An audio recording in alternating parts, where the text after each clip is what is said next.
Gerry, we were talking a little bit about to him about earlier, because he is the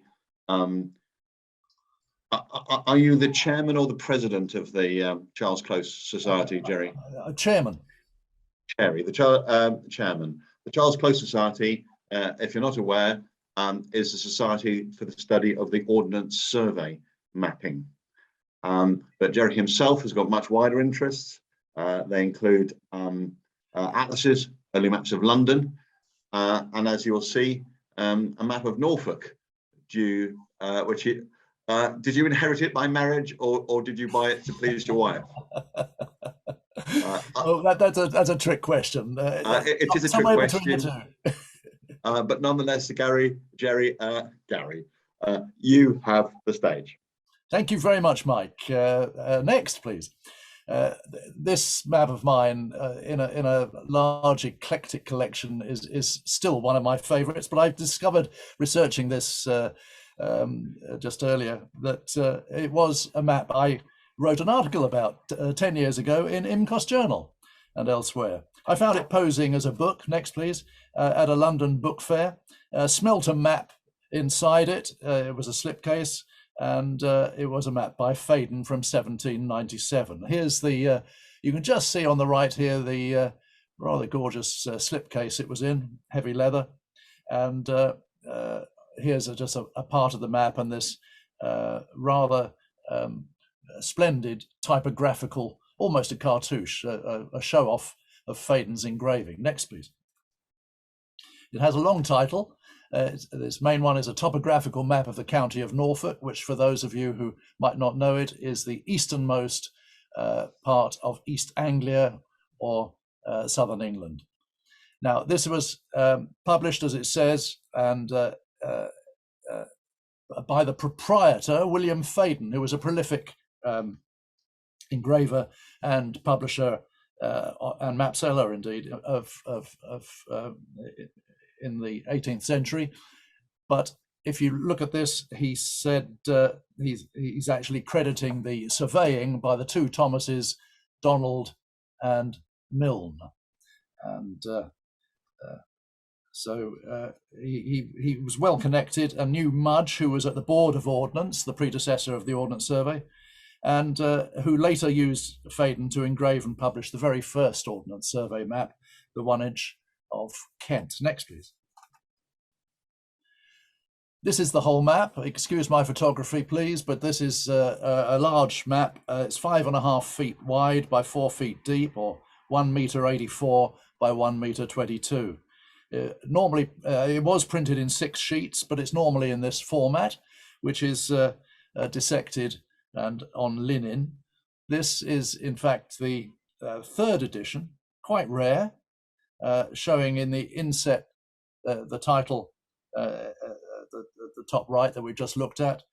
In the top left there, it's an inset we'll look at later of the area around King's Lynn, and bottom right, Great Yarmouth, and bottom left, Swaffham. Strangely enough, not Norwich, the main county town, by far the biggest city, probably because it was surveyed only a few years before this by Hochstetter. And Swaffham, we know that he surveyed himself. Great Yarmouth, we think he borrowed a large-scale map from Swindon. Next, please. Here's the explanation or legend. Parks of the nobility and gentry come to the top, probably because they developed sponsorship money for him. Woods Commons were particularly well mapped because they were very important at the time. But of course, this was the era of the Enclosure Acts, and within a decade, they more or less all disappeared. Fens, marshes, rivers, great roads, crossroads. 3 types of mill: wind, water, and drainage mills, very important in the flat country. Different sort of type. Gothic, of course, not uncommon for Roman camps and so on, we'll look at later. Market towns were marked in caps, but parishes were just reduced to lowercase lettering. Hundreds, however, were in bold capitals. Next, please. And here's an example of one of them. You can just see it across the top here, Gilt Cross, a name that's long forgotten, I think. But hundreds were considered more important, the parishes less so. Later on, of course, the Ordnance Survey map would do the reverse, but that was 40 years later. Parish map boundaries stayed forever on most Ordnance Survey maps, but not the hundreds, which were a division somewhere between parish and county. Next, please.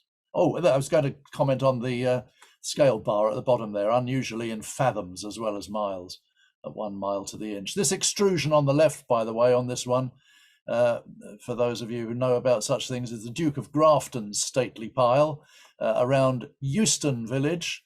That's not the main town of Fakenham in Norfolk behind it. This is actually in Suffolk, and Euston was the name given, of course, to the main a main railway station in London, because named after this place, because the Duke of Grafton owned the land which the railway took in north central London, around Euston and Grafton Street, indeed. Next, please.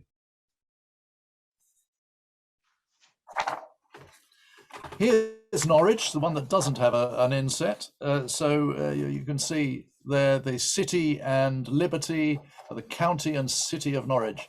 In a way, it looks like a modern map of Norwich if you pretend the boundary in green and yellow there, which were traditionally Norwich colours, funnily enough, if you're a Norwich City supporter anyway.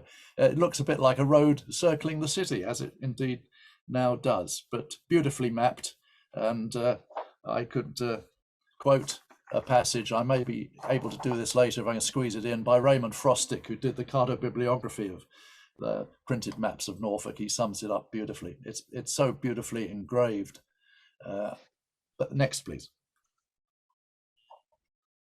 Here's Great Yarmouth. The sea is at the top here, behind the Deans, and they became, after sandy common land, they became an area of entertainment and commerce.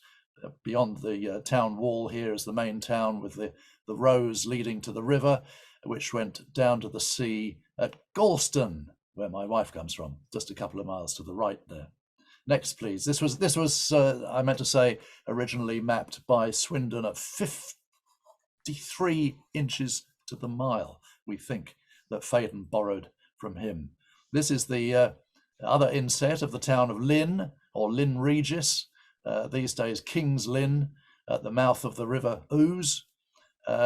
And you can see these yellow banks here were indicating a new cut that was being made to improve passage to the town. And on the right here, abstracts from the Act of Parliament, which allowed this O Brink cut, O Brink being the place on the river upstream, O being the French EAU.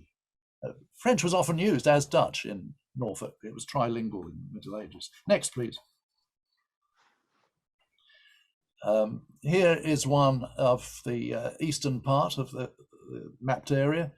The green is what we now know as Halvergate Marshes. Down the bottom is one of those Roman remains, Garranunum, and Borough Castle now, with some fantastic Roman walls there, and Caister up the top here on the right, spelt Castor there. It shows the further up the breaches of the coast where the floods had been in recent years. So it's still going on. Next, please.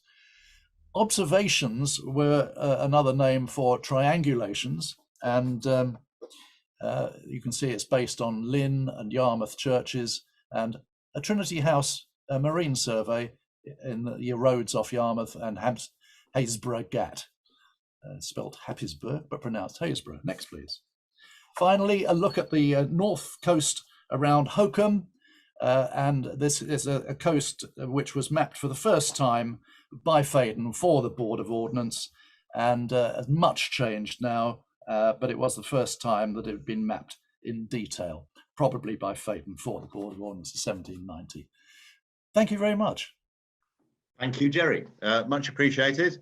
My wife and I were there last week in Hokum, and visited both Roman forts as well. Splendid choice. Yes. It wasn't anything to do with you, though. We did visit, IMCoS did visit Holcombe Hall's map library many years ago, and we were let loose in the map library. It was like, playing with all the best toys. Well, more recently, IMCoS has been to Norwich,